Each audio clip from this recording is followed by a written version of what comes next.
Assalamualaikum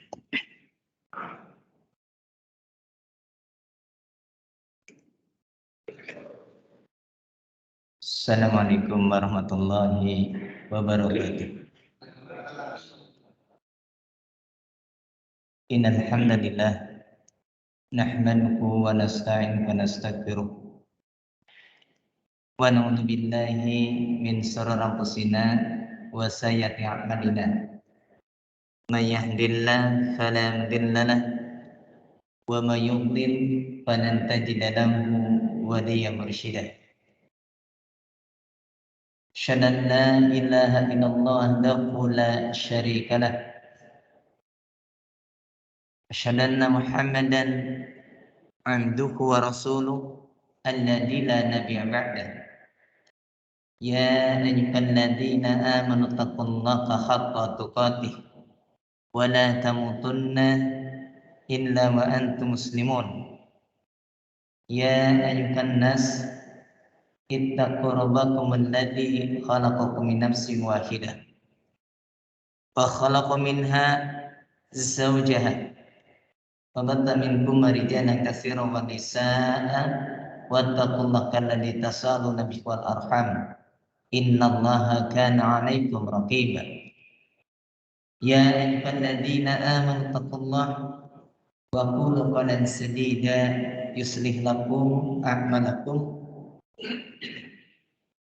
wa yaghfir lakum dzunubakum wa may yuti'illaha wa rasulahu faqad faza fawzan 'aziman. Summa ba'd.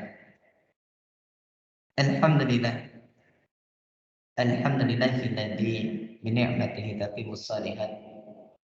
Kita kembali melanjutkan kajian kita tentang atau pembahasan dari kitab, yaitu istihsana, itu tentang muharramat, perkara-perkara yang diharamkan.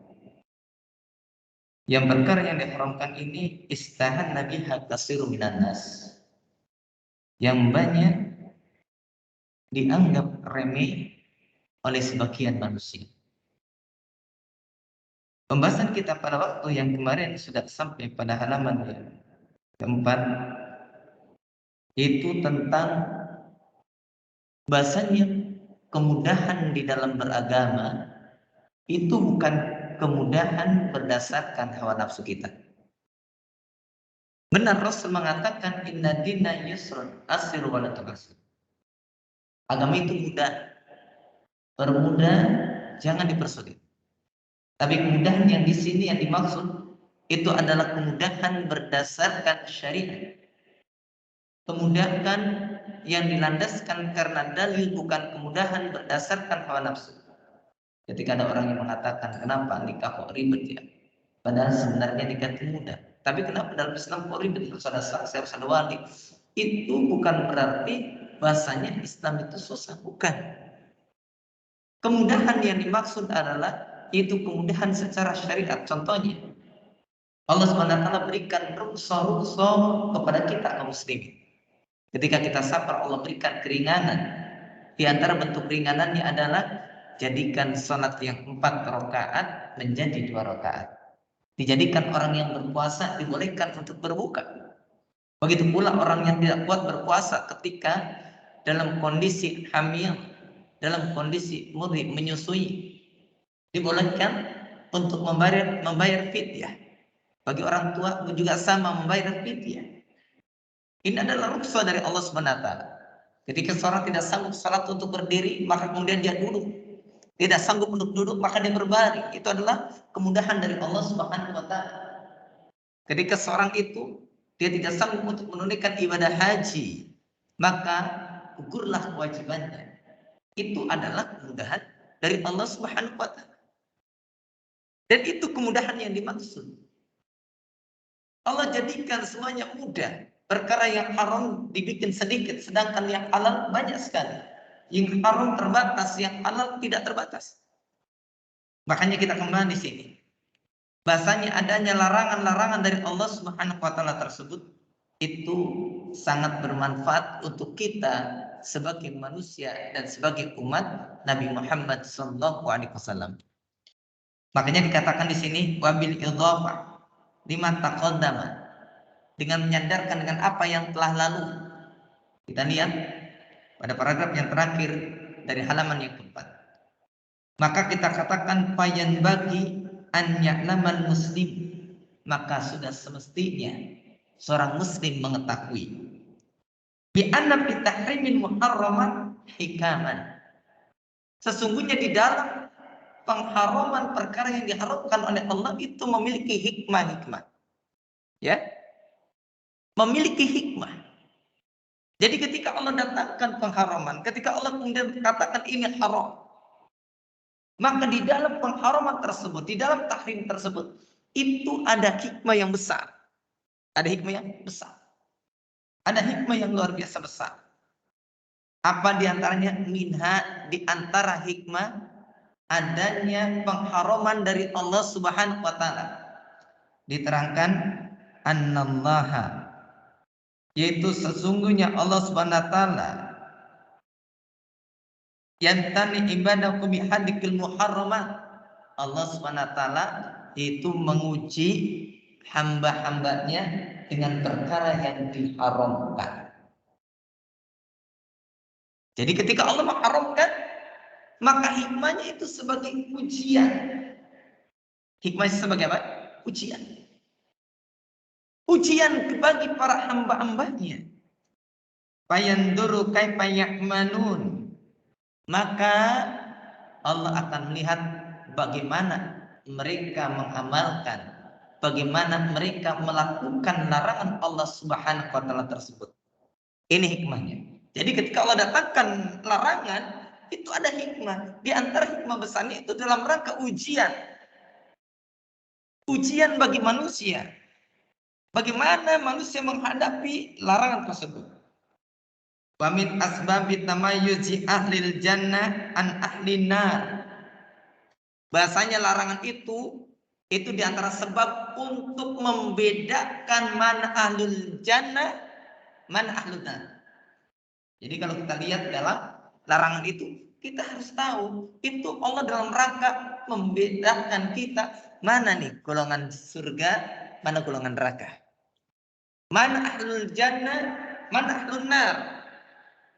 Bagaimana caranya? Diberikan larangan, diberikan pengharaman. Nanti akan ketahuan mana yang termasuk golongan ahlul jannah, mana yang termasuk golongan ahlun nar.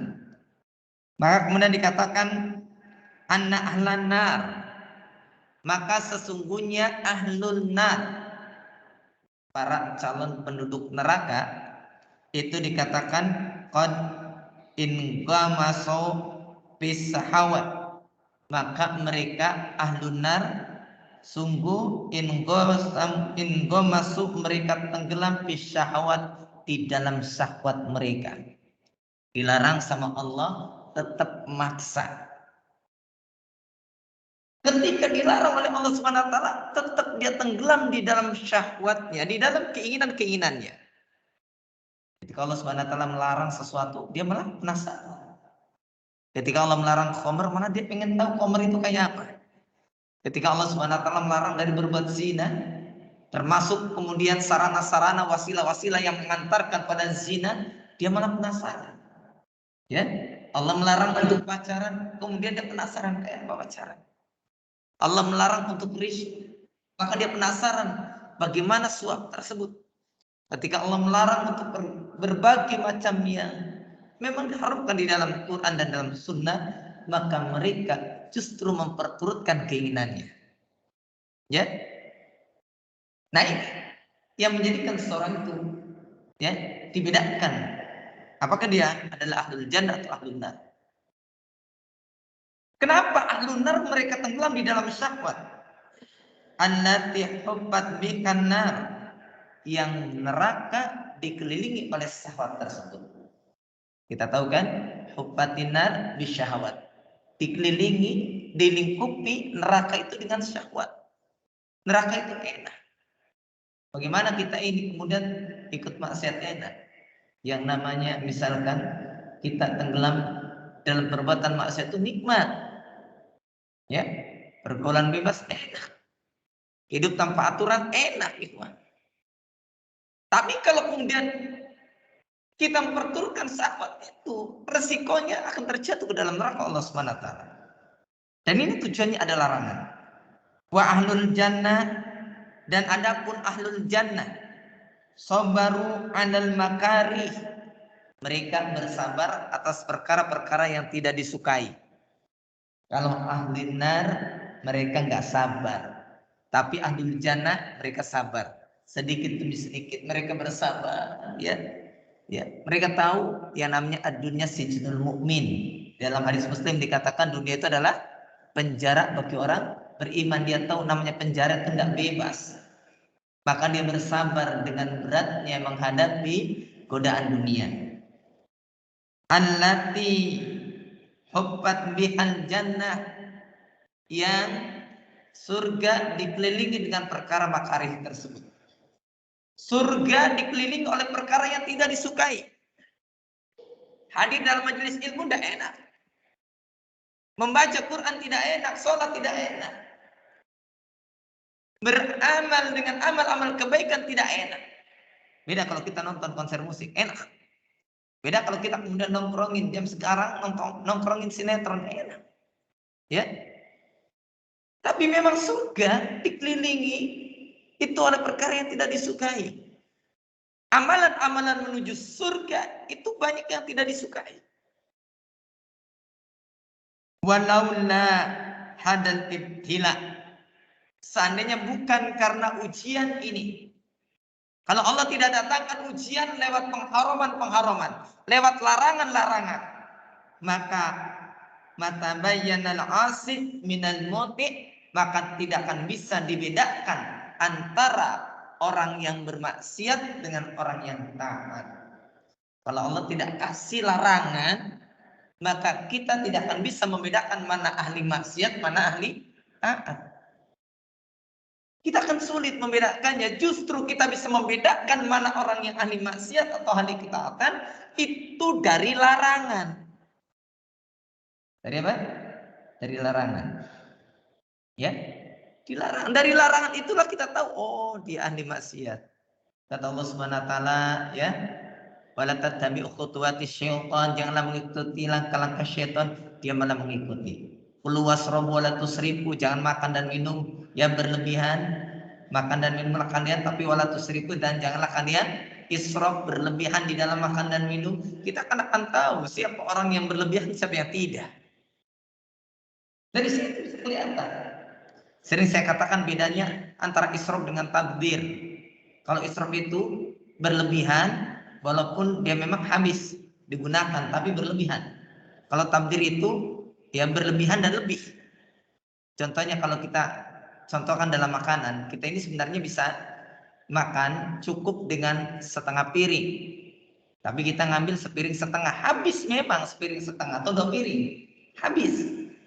Nah, ini namanya israf, berlebihan.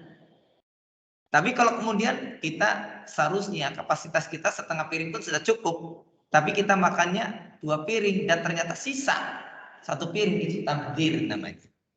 Ya, kedua-duanya jelek. Israf jelek, tabdzir pun jelek. Kulu wasrabu wala tusrifu. Makan dan minum jangan kalian tusrif, jangan israf, jangan berlebihan.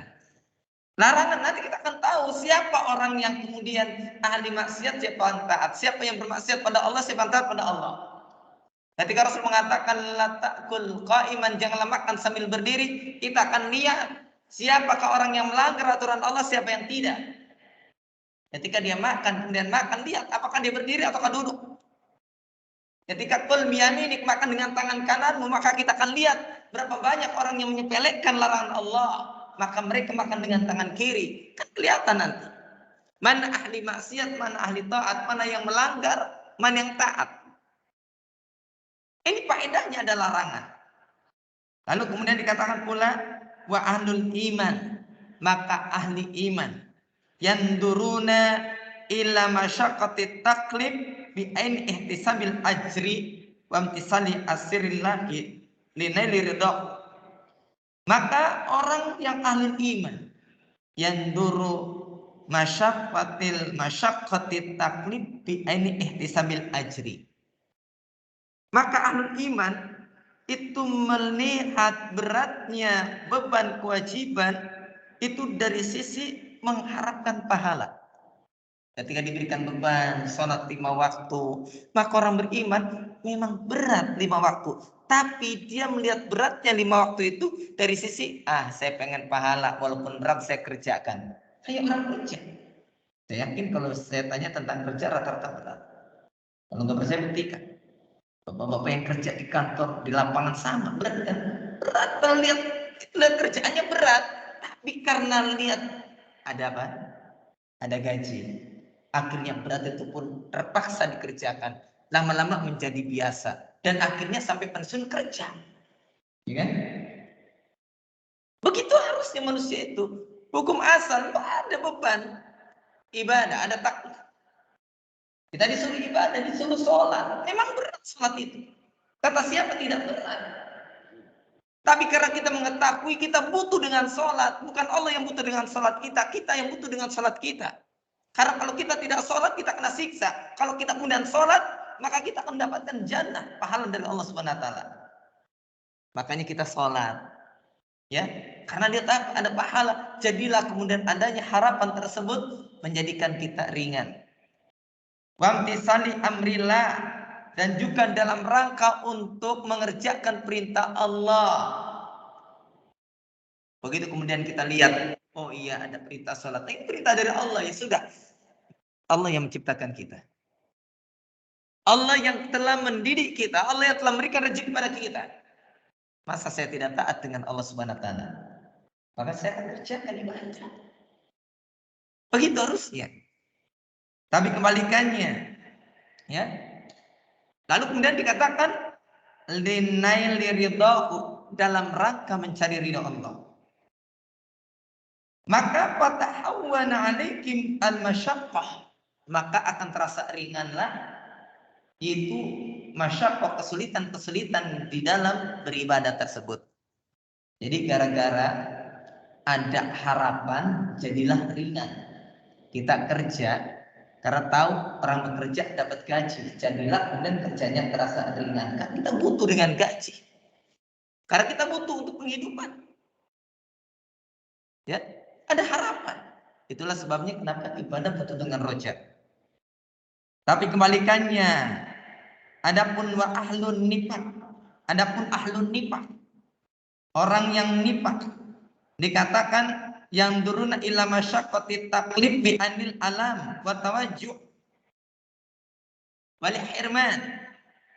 Maka ahli kemunafikan, mereka melihat adanya kesulitan di dalam beban syariat itu melihatnya dari sisi kepedihan, dari sisi adanya tawajuh, adanya kekesalan, juga wali firman, adanya pembatasan. Ya, begitu lihat, aduh, sholat ya berat nemen sholat, waktunya istirahat, duhurnya nggak kira-kira lagi. Kenapa duhurnya 4, sholat sunnahnya 2, malah ada yang 4, 2, 10 rakaat, lagi panas-panasnya. Yang ada adalah keluh kesah, yang ada jadi beban. Yang ada merasa seolah-olah terbatasi aktivitasnya. Maka dia ketika melihat sholat duhur itu sebagai beban, jadi berat dia. Kenapa enggak sholat duhur itu 2 rakaat saja ya? Kenapa tidak sholat subuh diputar dengan duhur? Subuhnya 2 rakaat. Begitu kemudian dia sudah dikasih ganti subuh jadi 4 rakaat tanpa sholat sunnahnya 4, ba'da subuhnya 2, ngeluh lagi. Lagi ngantuk-ngantuknya suruh banyak. Ya begitulah orang. Diputar-putar bagaimanapun tetap kalau memang dia tidak ada semangat dan tidak ada harapan yang besar dari pahala Allah, akan terasa berat. Jadi dari adanya larangan itu, Allah sedang menguji manusia. Siapa yang dia ini ahlul jannah, siapa yang ahlul nar. Siapa yang suka berkeluh kesah, siapa yang bersabar. Ya, seperti itu. Kalau semuanya seperti itu, coba Rasul lihat. Rasul itu melihat ibadah itu sebagai kenikmatan. Begitu lihat sholat saja dalam hadis riwayat Imam An-Nasa'i dikatakan ju'ilat qurratu aini fi shalah. Telah dijadikan penyejuk mata bagiku di dalam salat. Rasul merasakan salat itu adalah satu kesejukan, satu kenikmatan. Penyejuk mata itu menenteramkan hati. Wong kita saja sering berdoa, Rabbana hab lana min azwajina wa dzurriyyatina qurrata a'yun. Ya Allah, anugerahkan kepadaku pasangan-pasangan dan keturunan-keturunan, ya, dari anak dan istri kita sebagai apa? Sebagai penyejuk mata. Dikatakan penyejuk mata menenteramkan jiwa. Keturunan yang membuat kita merasakan sejuk ketika memandangnya. Keturunan-keturunan yang menjadikan kita semakin nyaman ketika pulang ke rumah. Yang menjadikan kita terasa rindu ketika jauh dari mereka.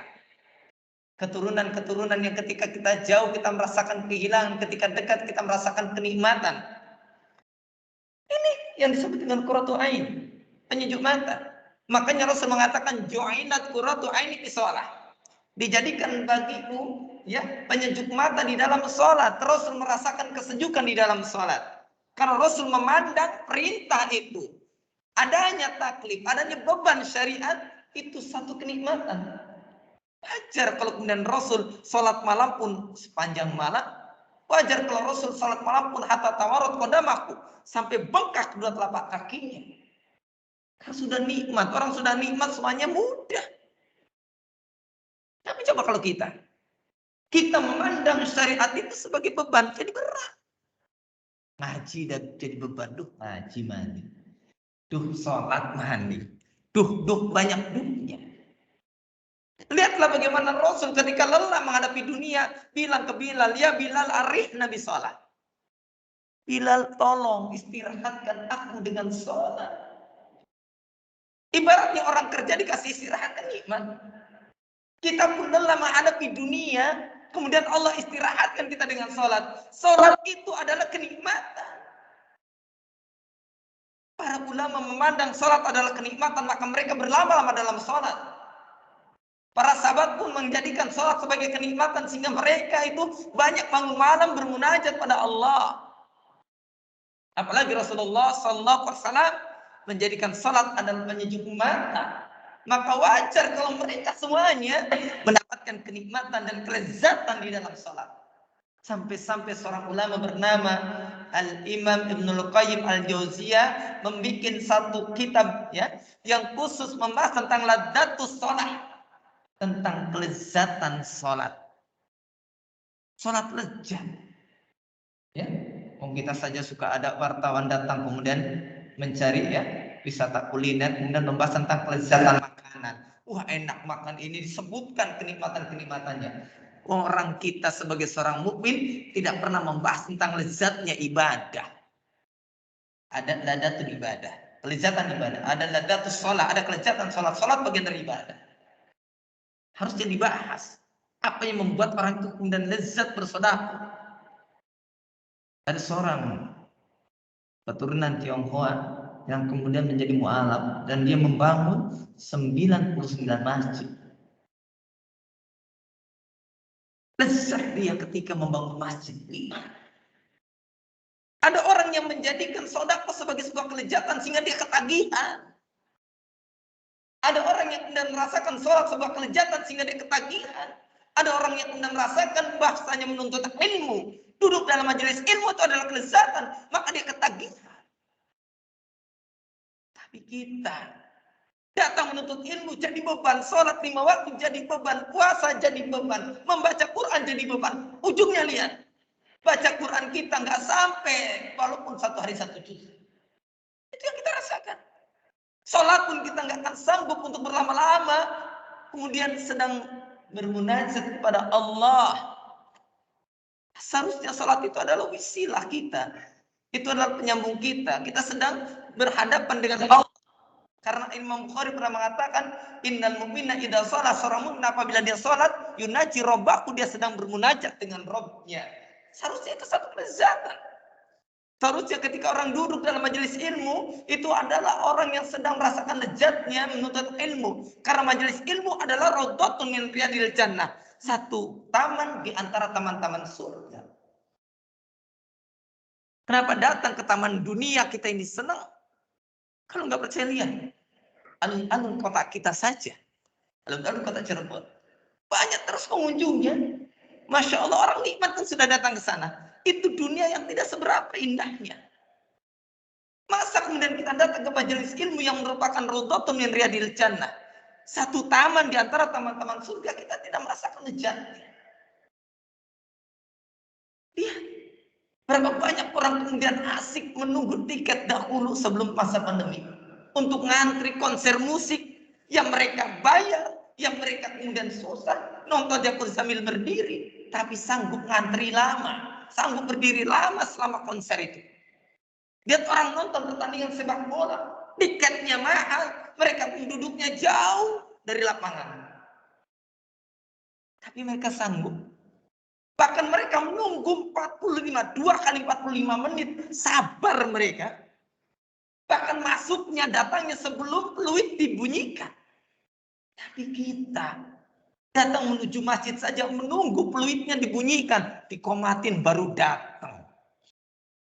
Karena kita tidak merasakan satu kebutuhan, satu kenikmatan. Ini yang membedakan kita. Jadi semuanya serba berat karena yang namanya syariat bagi kita seolah-olah menjadi beban. Bukan lagi menjadi sebuah kenikmatan.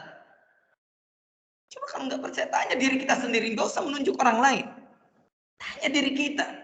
Pernahkah kita merasakan kalau kita berangkat menuju masjid itu suatu kegembiraan? Alhamdulillah udah adzan lagi. Bersyukur. Adzan lagi. Beda kan? Kalau kemudian dengar adzan, aduh adzan. Itu beda rasanya dengan adzan lagi. Alhamdulillah. Ya. Alhamdulillah adzan lagi. Itu nikmatnya beda. Belum adzan sudah siap-siap, begitu adzan kemudian berangkat. Nikmatnya beda dengan orang yang kemudian ya belum apa-apa udah komat, udah. Maka tidak nyaman ikhwan. Jadi yang menjadikan berat itu karena sudut pandangnya, pola pikir kita. Ya. Kemudian dikatakan fatakunal wata' alaikum, kemudian jadilah bahasanya yang namanya larangan-larangan tersebut menjadi beban atas mereka. Ya. Yang syadidah, yang sangat berat.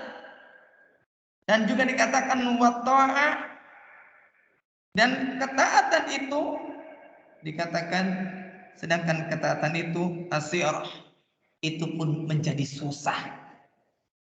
Gara-gara kita selama ini memandangnya sebagai beban, akhirnya ikhwan, akhirnya kita ini merasa berat dan ketaatan pun menjadi susah. Coba kalau tidak jadi beban.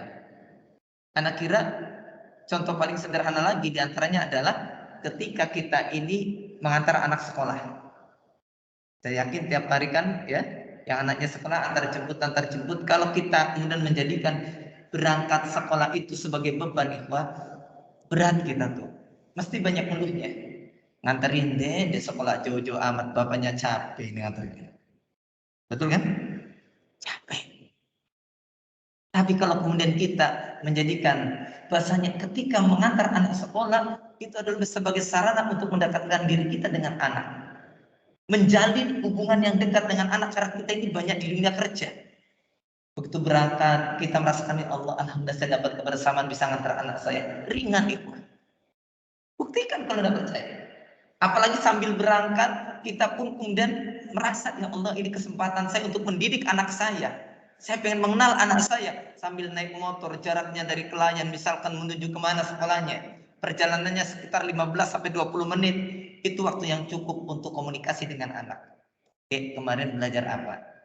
Doa-doa apa? Doanya apa yang diajarkan ini? Coba tolong bacakan. Ada komunikasi, ada pendidikan.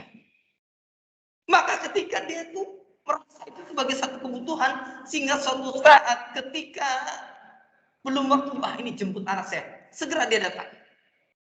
Datang di sana, nongkrong, anaknya keluar, kemudian digandeng tangannya. Tadi diajarin Pak Guru apa? Tadi diajarin Pak Ustadz apa?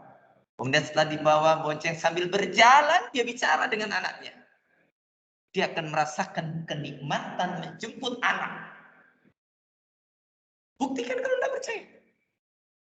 Ya, buktikan.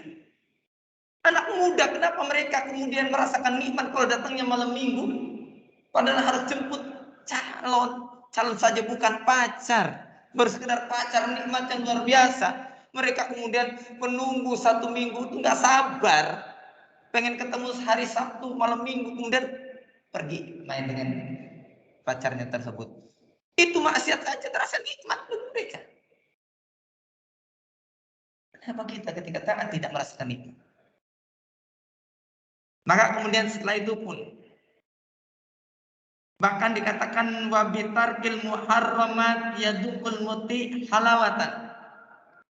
Dan diantara hikmah di sini dikatakan dan meninggalkan perkara yang diharamkan yadukul muti halawatan. Seorang yang taat akan merasakan kemanisan.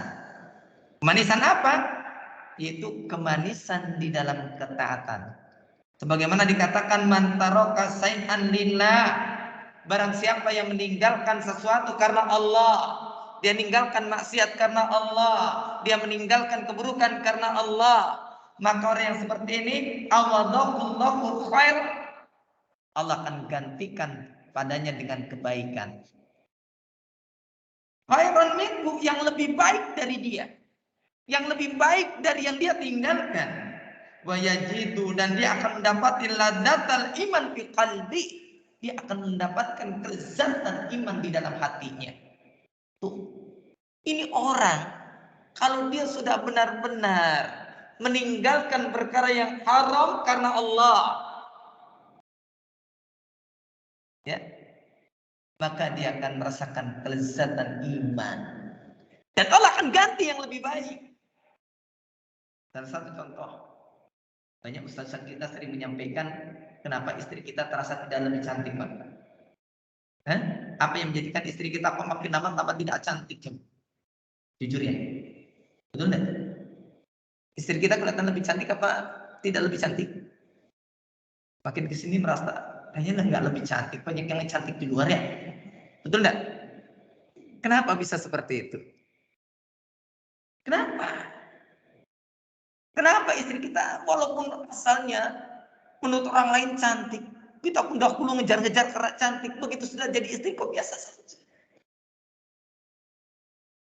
Apa sebabnya? Karena kita ini itlaqul basar, membiarkan pandangan, sehingga kemudian akhirnya kita sering membandingkan istri kita dengan orang lain. Begitu lewat di jalan, wes, ini lebih cantik dari istri saya.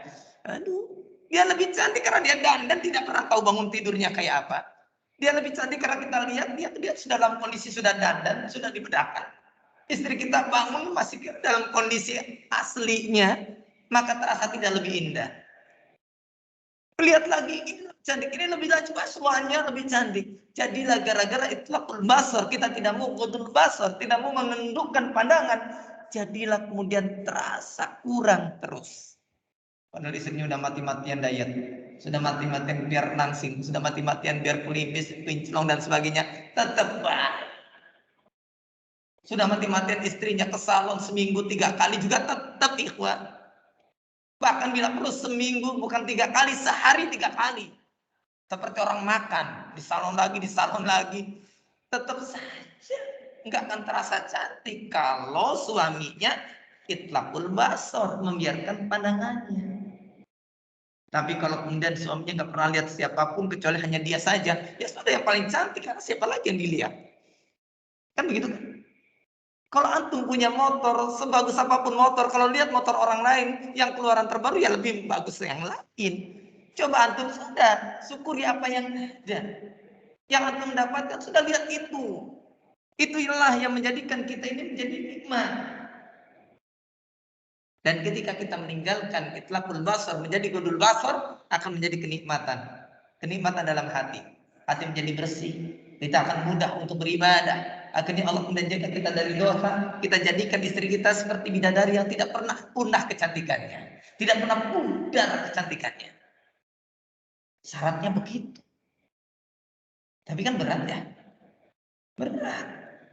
Ya, makanya pantas kalau kemudian siapa yang meninggalkan suatu karena Allah, maka Allah khairan minhu. Allah akan berikan ganti yang lebih baik daripadanya. Dan Allah jadikan adanya kelezatan iman di dalam hatinya. Lalu kemudian wa fi hadits risalah yajidul qaril al-karim adadan minal muharramat allati sabata tahrimuha fi syariat.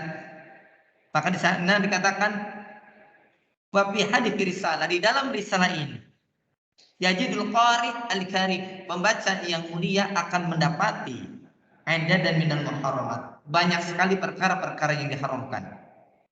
Allati sabata tahrimuha, yang telah subut pengharumannya di syariah, di dalam syariat, ma'am bayani adillati tahrim, disertai dengan penjelasan dalil-dalil pengharumannya minal kitabi wa sunnah, di dalam kitab dan sunnah. Nanti di dalam kitab ini akan dibahas tentang apa yang Allah haramkan, disertai dengan dalil-dalilnya dalam kitab dan sunnah. Makanya pengharumannya bukan berdasar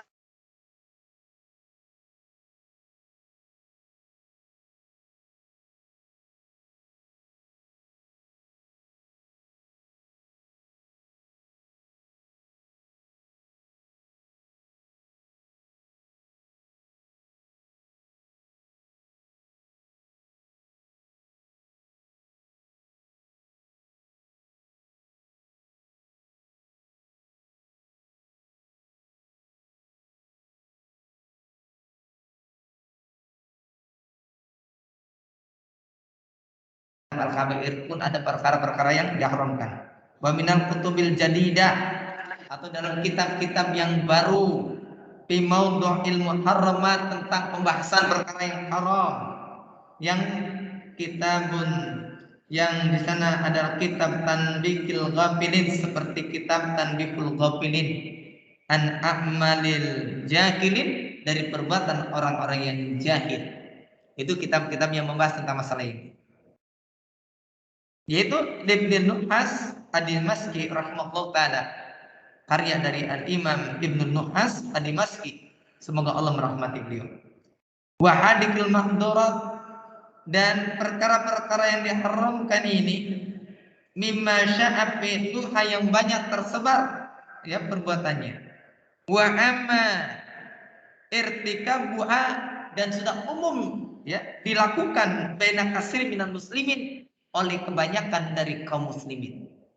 Jadi yang dibahas di dalam pembahasan kita nanti itu perkara yang haram yang memang banyak tersebar dan banyak dilakukan oleh kaum muslimin.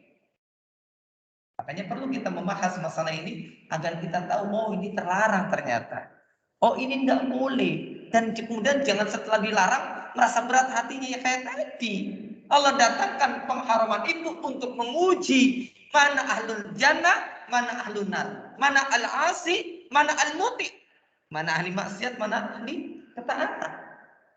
Kalau kemudian disampaikan ini loh dalam kitabnya ada, dalam sunnahnya ada, ini larangannya, kemudian masih berat, hati-hati. Jangan-jangan kita memang ahli maksiat, naudzubillah min dzalik. Jangan-jangan kita bukan ahli taat. Yang lebih parah lagi, jangan-jangan, ini jangan. Jangan-jangan ini calon penghuni neraka, naudzubillah min dzalik. Ya, jadi perlu tahu. Dan ketika disampaikan dalilnya, jangan ditolak. Kalau memang benar, kan sami'na wa ata'na, kami dengar, kami taat. Kemudian dikatakan wa qad arradtu bi dzikriha at-tibyana wan nusх. Maka dikatakan bahasanya, dan aku berkeinginan dengan menyebutkannya sebagai at-tibyan wan nusх, yaitu sebagai penjelas dan sebagai nasihat saja. Untuk menjelaskan ini loh yang haram, ini yang terlarang, dan juga untuk memberikan nasihat. Jangan sampai terjatuh dalam perkara yang haram tersebut. As'alullaha li wa li ikhwanil muslimin, dan aku meminta kepada Allah untukku dan untuk saudaraku sama kaum muslimin, al-hidayah wa taufiq, itu diberikan hidayah. Diberikan hidayah wa taufiq, dan diberikan taufik. Minta kepada Allah agar diberikan hidayah, diberikan petunjuk, lalu diberikan taufik, Nah, yang benar susunannya begitu, hidayah dulu baru taufik.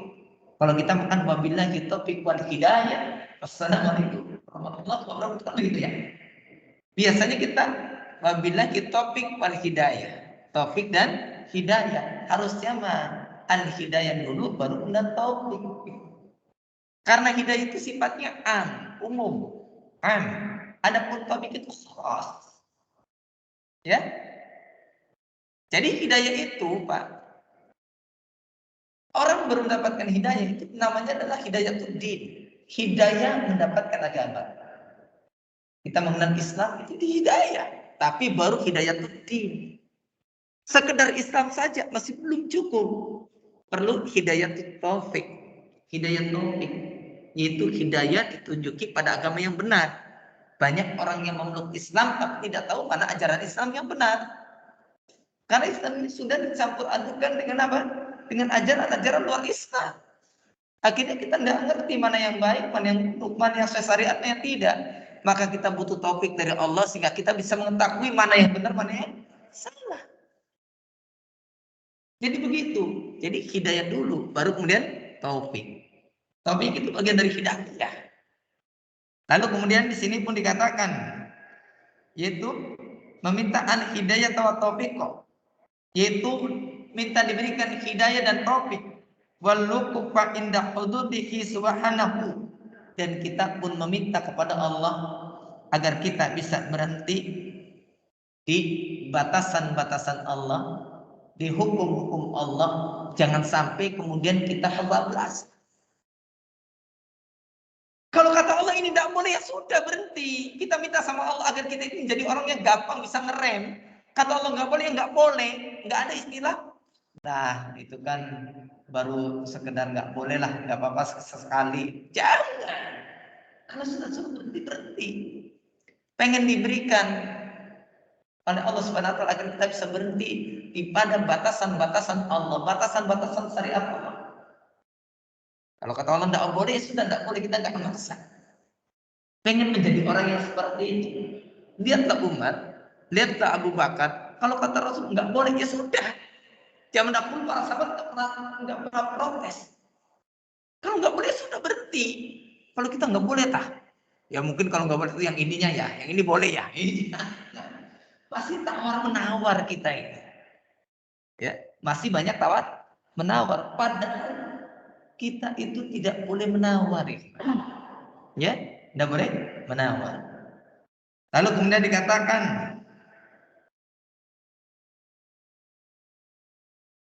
wa anjud, dan kemudian dikatakan wa anjadnubana al muharramat, dan juga kita meminta kepada Allah agar Allah menjauhkan kita dari perkara yang haram. Wa yaqina as-sayyi'at, dan Allah Subhanahu wa taala pun menjaga kita dari keburukan-keburukan. Wallahu khairun hafidh, dan Allah Subhanahu wa taala sebaik-baik penjaga. Wa huwa arhamur rahimin, dan dialah Allah Subhanahu wa taala yang Maha Pengasih lagi Maha Penyayang. Nah, ini pembahasan yang disebut di dalam masalah ini. Dan insya Allah kita akan lihat perinciannya. Karena waktunya sudah habis, ya kita akan lihat pertemuan yang akan datang, kita akan lihat rincian-rincian yang perkara yang haram, yang banyak tersebar pada sebagian besar kaum muslimin, dan ini banyak dilakukan memang, ya. Padahal sudah jelas tentang pengharamannya. Apa saja nanti, insya Allah akan kita lanjutkan pada pertemuan yang akan datang, insya Allah. Itu saja barangkali yang bisa saya sampaikan. Mudah-mudahan apa yang disampaikan tadi bermanfaat, khususnya bagi anak yang menyampaikan dan umumnya bagi yang hadir dan mendengarkan. Syukran, jazakumullah khairan. Wallahu a'lam bishawab. Subhanakallahumma wa bihamdika, asyhadu an la ilaha illa anta, astaghfiruka wa atubu ilaik. Akhiru da'wana alhamdulillahi rabbil alamin. Wassalamualaikum warahmatullahi wabarakatuh.